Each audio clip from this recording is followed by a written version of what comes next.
Assalamualaikum warahmatullahi wabarakatuh. Halo, apa kabar rekan cinta? Berjumpa kembali dengan saya Mbak Dima di channel YouTube pribadi saya.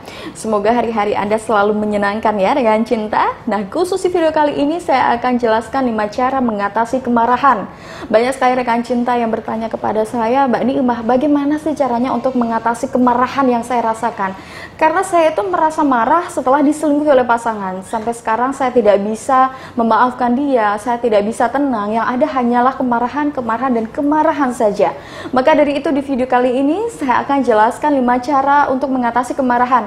Bagi Anda yang mungkin pernah disakiti oleh orang lain, dikecewakan, dikhianati, maka insya Allah tips ini bisa meredakan kemarahan yang Anda rasakan. Nah, apa saja itu? Langsung saja kita bahas satu persatu yuk rekan cinta. Yang pertama, ketika diri Anda marah ya, Anda butuh ketenangan. Itu sudah pasti. Anda membutuhkan ketenangan.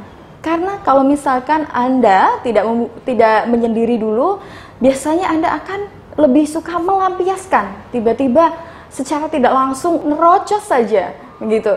Kadang sampai ada istri yang ketika marah dengan suaminya sampai ngotot minta cerai gitu. Dalam kondisi marah. Begitu juga sebaliknya, ketika pria dia disakiti oleh istrinya, kemudian tanpa sadar dia mengucapkan kata cerai atau talak, begitu. Maka dari itu ketika Anda merasa sakit hati, Anda merasa ingin marah, maka Anda butuh sendiri dulu. Maka Anda menyisihilah dari keramaian.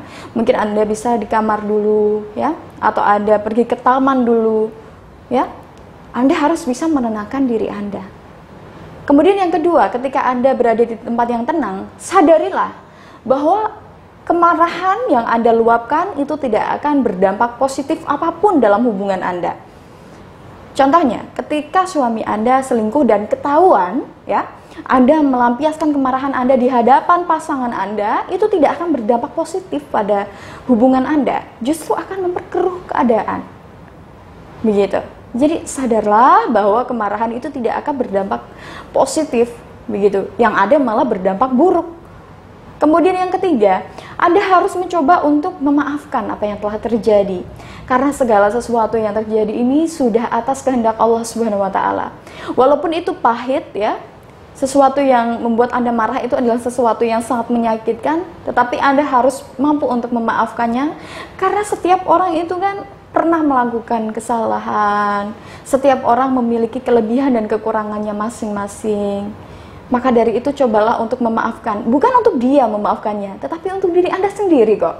Karena apa? Ketika Anda menyimpan kebencian, Anda menyimpan dendam, itu tidak akan pernah bisa membuat diri Anda bahagia. Justru sebaliknya, semakin Anda melihat dia sengsara, semakin Anda bahagia. Kalau misalkan seperti itu kan artinya Anda bukan orang yang baik juga.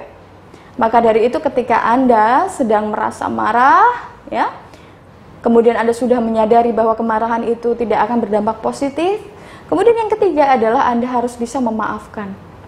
Memaafkan atas semua kesalahan orang yang pernah menyakiti Anda. Itu semua bukan untuk orang lain, tetapi untuk hati Anda. Karena hati Anda itu terlalu bersih untuk menyimpan semua kebencian itu. Begitu. Nah, kemudian yang keempat yang bisa Anda lakukan adalah bercerita dengan orang yang dipercaya. Jangan bercerita ke tetangga-tetangga yang tidak bertanggung jawab. Bisa jadi nanti masalah Anda akan tersebar luas ya, akan menjadi negatif nanti hasilnya. Anda bisa digunjingkan. Akhirnya hubungan Anda dengan pasangan bukannya semakin membaik, akan semakin memanas. Karena apa? Karena Anda cerita dengan orang yang tidak tepat. Cerita yang seharusnya rahasia justru akan meluas begitu. Pikiran Anda yang tadinya harusnya tenang ya, karena sudah cerita ke orang yang Anda rasa itu baik, begitu ya, ternyata malah dikeluar-keluarkan. Maka dari itu ketika Anda sedang bermasalah, Anda sedang marah misalnya, Anda membutuhkan orang yang bisa mendengarkan cerita Anda dan bisa menjaga rahasia Anda. Begitu. Anda harus bisa mencari orang tersebut, misalnya orang tua Anda. Kalau misalkan orang tua Anda masih mungkin untuk Anda ajak diskusi, untuk Anda ajak untuk bercerita, maka ceritalah, tidak masalah.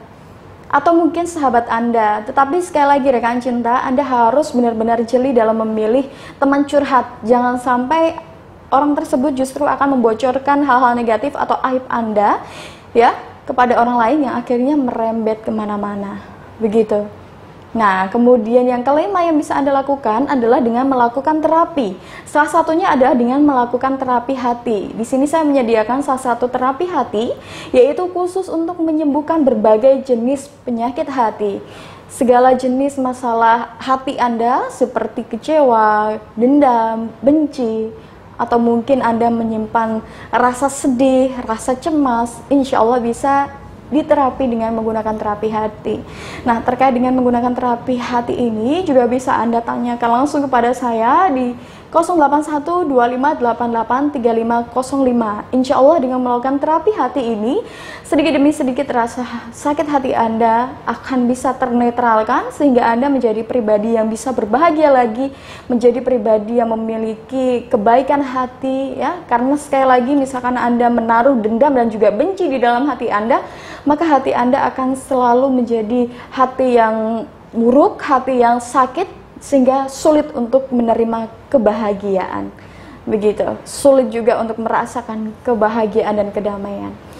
Nah, demikianlah dari saya, semoga dapat bermanfaat. Bagi Anda yang mungkin ingin konsultasi juga boleh, silahkan Anda bisa konsultasi langsung kepada saya di nomor yang ada di deskripsi di bawah ini. Demikian dari saya, wujudkan bahagia dengan cinta. Wassalamualaikum warahmatullahi wabarakatuh.